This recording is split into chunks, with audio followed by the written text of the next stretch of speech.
Alright, welcome back to the Crabby Dice. Today we're going to be looking at Glass Road, which is a lighter style Uwe Rosenberg game. So, what's the theme to this game? Well, we're going to be managing our glass factory type of thing, managing our resources and our tableau over here for tiles, getting buildings, and so on and so on. Alright, so this is going to be the rules and setup video. Click the link below for the review and playthrough video. Three things before we start. Like usual, please like, subscribe, and comment on my YouTube channel. That'd be fantastic. Let's get started. Alright, let's start off the setup by looking at our building board. So this is a double-sided board and you're going to play with the correct player count. So there's a 4-player side and a 1 to 3 player side. Alright, next you're going to organize all the rest of your tiles. The buildings are organized by color and then you're just going to fill up the display. For the 1 and 3 player side, you're going to have 4 of each building, and for the other side you're going to have 5 of each building. Alright, just fill up the whole display. Alright, after that, let's look at what all the players get. So they're going to get a landscape board and a production wheel. They're going to get 15 cards. Each of the decks are identical. They're just color coded for that player. And the first player is going to get the starting player goblet. Now for the landscape board, you do start with some features on it. Alright, you're going to look on the board and the features are printed on there. So it's pretty simple. You're going to take all your forests and fill up the forest spots. You're going to take your ponds and fill up your pond spots. You can do the same thing with the sand pits and the groves. Alright, and lastly, let's just talk about the production wheel here. Pretty simple. You're going to get 1 of each type of resources. There are 2 that are the same on both production wheels. Just place them where they belong. You're going to see below in the little faded area which resources belong where. And now you're pretty much ready to go. So let's go. Alright, welcome to the Glass Road rules overview. So the main mechanism in this game revolves around your own deck of cards, so sort of a simultaneous action selection card game. Every round we're going to be taking some of these cards and those are the actions we want to perform that round. Alright, there's also a heavy dose of tile laying. You have your own player board here. You're going to be removing and adding features. You're going to be getting buildings, adding them to your board. And there's also this really cool production wheel that keeps track of all the resources. Alright, overall the game's going to last 4 total rounds, and in those rounds we're going to play exactly 3 cards each, no matter how many players are playing in the game. Alright, so let's go into more detail on the rules. We're going to talk about the card system first and the tiles, the rules around the tiles, then the rules that deal with this production wheel, and then at the end we're going to talk about the end game scoring, and then you should get the gist of the game. Alright, so let's get started. Alright, so before we even talk about the card play mechanism in this game, I'm going to talk about the anatomy of a card so that it makes more sense later on. Alright, so the way a card works is there's the name of the card, fair enough. You're going to have your actions depicted on the card. So in the 2 yellow boxes over here, these are the 2 possible actions the card can do for you. You're going to notice some of them are the same, but some of them are different. So this one can get you a wood, or you can build a building. Alright, if there's something in the left hand red square, this is a payment, so you need to pay that to do one of these 2 actions. And there you go. So now you know how these cards work. So overall, what you really need to know is when you play the card, you're going to do one of the 2 actions. I'm going to explain in a little bit that there's a possibility that you do both of these actions, but it depends on the cards that your opponents played. Alright? Alright, so let's start talking about the card play mechanism in the game, which is the heart of the game. Okay, what you're going to do at the start of every round, so the game's going to last 4 rounds, remember, is pick up all your 15 action cards. Whether you play them on previous rounds or not, it does not matter. You're going to pick up all 15, and you're going to pick 5 out of these 15 cards to carry over into the next phase. Alright, you can take any 5, it doesn't really matter. The ones you don't take, you can leave them on a deck beside your board. And then these are the ones you're going to have in your hand. Now everyone's going to do this, and when everyone's ready, how are you going to start? Alright, and how do you start is at the start of this phase, everyone's going to take any card that they want to play and put it face down in front of them.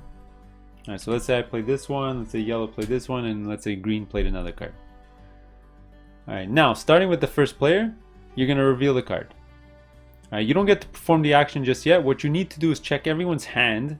Alright, not the cards that they played, their hand, to see if anyone else has that card in their hand.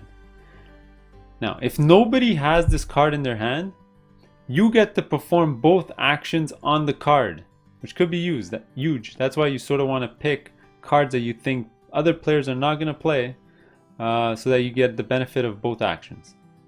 All right, you can do them in any order. So you can do the bottom one and then the top one, or the top action and then the bottom action.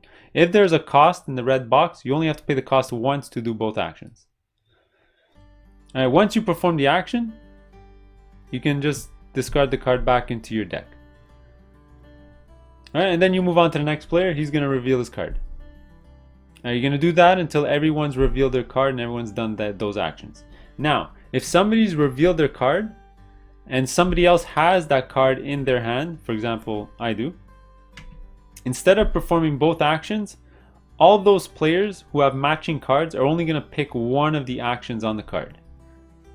All right, so for example, you're always going to do this in turn order. So let's just say for this one, he does the top action.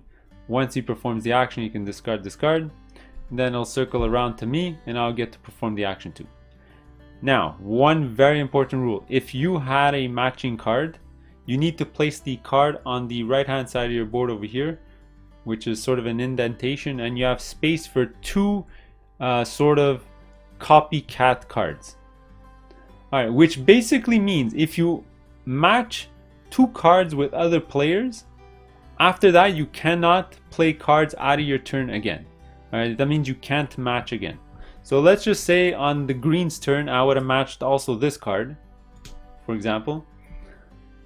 Alright. From then on until the round ends, I cannot match cards with other players anymore because I don't have any free slots on the right. Which could be a good thing and a bad thing, because even if I matched the card with somebody else, I wouldn't get to play it for only one action. I would have a chance to play it afterwards and do both actions on the card, right? So it's a good and a bad thing. Alright, and that's how the game works. So everyone's going to put a card face down. You're going to reveal them one at a time and see if there's any matching. You're going to perform the actions, which is a lot of getting resources, manipulating the tiles, buying tiles, building buildings, so on and so on. Lots of different actions that I'm going to explain in the following sections. Alright, once everyone's revealed their one card, well then you're going to place another card face down. Alright, so you're going to do it the same thing for all three cards that you're going to play that round. Alright, remember, you only get to play 3 cards. You're going to play your second card face down. Again, starting with the first player, you reveal it, see if anyone matches, you perform the action. Once you perform the action, you discard it, and so on and so on. Reveal, reveal. Alright, then you're going to play your third card. Starting with the first player, reveal, see if it matches, do the action, reveal, do the action, reveal, do the action, so on and so on. Alright, so that's how the gameplay sort of works. At the end of 3 cards, it is possible that you have extra cards in your hand. This can happen if nobody's played these cards during that round. You couldn't match, alright, because we're only playing 3 out of 5 cards. In that case, well, too bad. You're still going to just discard them and you're not going to do the actions from the card. That's why I said at the beginning, you sort of want to pick 2 cards for actions you think your opponents are going to do, so that you get extra actions during the game. Alright, so let's talk about what happens at the end of round. So after you've played all your 3 cards, you're just going to change first player. You're going to move this to the player to the left. Alright, and then you're going to refill the buildings. One thing I did forget to mention during the flow of play is when somebody buys a building, you don't replace it right away. Alright, that only happens at end of round. So at end of round, you'll replace all the buildings. Alright, now there's a special rule for 3 players. So in a 4-player game, it is 4 rounds. You're going to pass the goblet 4 times over. But in a 3-player game, what ends up happening is on the 4th round, the goblet's going to go to the person with the least amount of buildings on their board. Alright, next let's tackle the tiling rules to the game. Alright, so a lot of the action cards are going to let you remove features, add features, take buildings, build buildings. So you're going to be manipulating a lot of tiles on your own player board with the action cards. Okay, now before I talk about the action cards, there is one free action you can do at any point on your turn, which is removing any of the smaller features from your board. So either a sand pit, a pond, or the smaller forest, you can just remove them at any point. So for example, if I didn't want this pond on my board, I can just toss it back into the general supply. Okay, now the large forests, the only way to remove them is through the cards. So remember, in the little red box, if there's a forest, pick any of the forests you want and toss it into the general supply, and then you'll be able to get the benefit on the right of the card. Okay, Now you can add features back onto your board. So remember, icons like this mean adding the features. This one lets you pick the one you want. This one is specifically for sand, and so on and so on. So let's say I want to add a pond back in. I would take a pond, and then I would add it to an available slot. Now, very important, when you're adding a feature or a building, you need to have available slots on your board. That's why they always give you the opportunity to remove a smaller feature so you can open up a space. All right, next let's talk about buildings. All right, so this icon means building a building, and you can choose any of the buildings in the display as long as you can pay for it. All right, so the cost of a building is always what's in the brown section on the left, and the points that the building is going to give you at the end game is going to be printed on the top or right. All right, so as long as you can pay for it, you're going to put it somewhere in your tableau. Some of the buildings actually matter where they go next to other features. Some of them don't matter, so just put them wherever you want. All right, there are 3 different kind of buildings. Let's go through them. The bottom ones here are end game scoring buildings. All right, so these ones just give you opportunities to score for end game as long as they're on your board. Just a note, some of them have this reddish color on the left. This means, if you read the text, that it replaces one of your starting buildings on the left here. For example, this glass works replaces this one over here. You just put it on the board and not in one of the open slots. The middle yellow buildings are immediate buildings, so you're going to build it and activate it only one time. So let's say I bought this building and placed it, I would get 1 glass added to my resources, and then I wouldn't activate this again. And the blue buildings up there are called production buildings. All right, these ones, after you build them, you can activate them as many times as you want on your turn, as long as you have the resources to do the production. So for example, here, if I build this building, I'd be able to turn wood into water as many times as I want. All right, and again, you have to just pay the cost that's on the left over there. All right, next let's talk about the production wheel. So in this game, whenever you do an action or an ability or anything which gets you resources or lose you resources, that's when you're going to look at your production wheel. So each of these discs represent a different resource type, and some of the resource types exist on both your wheels. So basically, when you have to lose them or gain them, you get to pick which one you want to move up or down. All right, just as a side note, if you do gain resources and it belongs on both tracks, you still have to gain them all on one track. So for example, if I gained 3 black coal, I can either gain the 3 on one track or on the other track, not split them up between both tracks.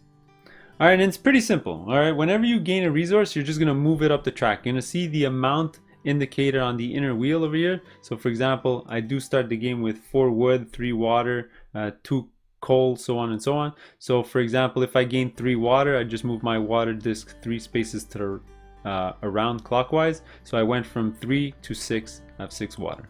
All right, and that's how the wheel works. Now, whenever you lose resources, it works the exact same way. So let's say I lost 2 water, you just move it down 2, and you just go to the next spot. So I went from 6 to 4 water. All right, now the pretty interesting part of this game or mechanism comes into play when the 0 spot is free. All right, so let's say I would gain 5 sand for whatever reason. I would move my sand. All right, now whenever in this game, after a transaction, your 0 spot is free, you're gonna rotate the wheel. All right, so this wheel is gonna rotate like this. All right, and as you can see, the inner resource here is actually gained. So you went from 0 glass to 1 glass. All right, but you technically lost one of all the other type of resources. So it's as if you're producing glass. So by losing one of all the resources on the right, you're gaining 1 for the resource on the left of the marker or the hand on the track. All right, and the same thing's gonna happen. Let's say there was 2 open spots. You shift this over by 2. All right, so you keep pushing it until you covered up all the 0 empty spots. Now, if you push it along, all right, and you hit the maximum of the resource on the left here, it's not gonna shift. So let's say I'm at the 3 glass, it wouldn't push because I gotta waste a glass before I produce more glass. Alright, the other production wheel works the exact same way. So now that you understand this production wheel, if you would gain resources here, you'd just keep pushing the resources to the right. Alright, now if you ever use glass or brick, you end up bringing them back to 0. So you're pushing them the other way. So let's say I used up 3 glass, it would go 1, 2, 3. Alright, and then I would be able to shift this over because there was an empty spot. Alright, so that's how the production wheel works. Alright, let's tackle some of the more miscellaneous rules throughout the game. So the first one I want to mention is the Feudal Lord, which is the most complicated action in the game. So if you do the top action, what it allows you to do is take one of each type of building and place it in front of you. So I like to put it above my board. And these are basically buildings that only you can build. So when you do a build action, you can either build one of these or any of the ones from the main board. Alright, the other rule I forgot to mention during the flow of play is at any point if you're playing an action or reacting to somebody else's action by putting it on the side here, you're never obligated to do the action. Alright, if you want, you can just not do an action and just negate the card. Alright, if you do that, you do not have to pay the cost on the left. So this might actually happen if the card has a requirement and you don't have that requirement. While you're forced to play the card, you just won't do anything with it. Alright, and finally after 4 rounds, you go to endgame scoring, and endgame scoring is really simple in this game. So the first thing you're going to do is at endgame scoring, you can activate as many production buildings as you like if it's going to help you for endgame scoring. So all your blue buildings can be activated as many times as you like. Alright, and after that, you're going to go through all the buildings on your board and just score. Alright, so some of them have printed values, what's in the money bag signs. Other of them have stars. You're just going to calculate it according to what it says in the brown box. And then there's also your main 3 buildings on the left here are also going to score for you. If you do cover up a building on top, you only score for the top tile and not both tiles. Alright, you're going to get your full score compared to the other players, and whoever has the most points is going to win Glass Road. So those are the rules to Glass Road. Click on the link below for my review and playthrough. Give me a thumbs up, and we'll see you in the next one. Later.